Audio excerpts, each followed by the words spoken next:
কুমিল্লার চান্দিনা উপজেলার টিউবওয়েলের পানিতে মাত্রা অতিরিক্ত আয়রন থাকার কারণে বিশেষ প্রকল্প গ্রহণ করেছিল চান্দিনা উপজেলা জনস্বাস্থ্য প্রকৌশল অধিদপ্তর। তারপরেও মেটেনি কোনো সমস্যা।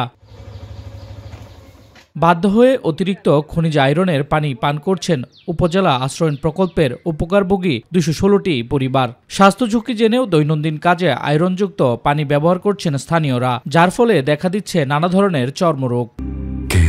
শেকড় থেকে শিখরে পানিটা দিয়ে আমরা কোনো কাজ করতে পারতাছি না, চুল দিয়ে শুধু উঠে যেতেছে। এই পানি সরকার দিয়েছে যে আমরা কোনো কিছু কাম যদি না করতে পারি, সরকার দিলে কি কাম হইব? অ্যালার্জির সমস্যা হইতাছে, মাথা চুল উঠে যাইতাছে, কোনো রান্না বান্না করা যায় না, খাওয়া যায় না।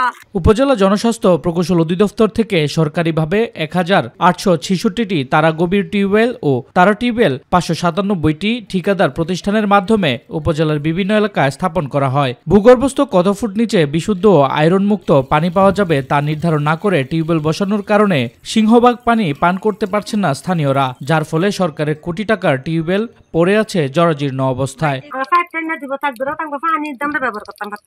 এই বিষয়ে জানতে চাইলে ক্যামেরার সামনে কোনো ধরনের কথা বলতে রাজি হয়নি উপজেলা জনস্বাস্থ্য প্রকৌশল অধিদপ্তরের কর্মকর্তা। টিউবওয়েলের বিষয়ে আপনি আমার মৌখিকভাবে জিজ্ঞেস করেন, আমি তো বলতেছি না, এরকম বলতেছি না যে আমি বলবো না, এমনি বলেন না না না, এটা তো ভাই কেমন হইলো না।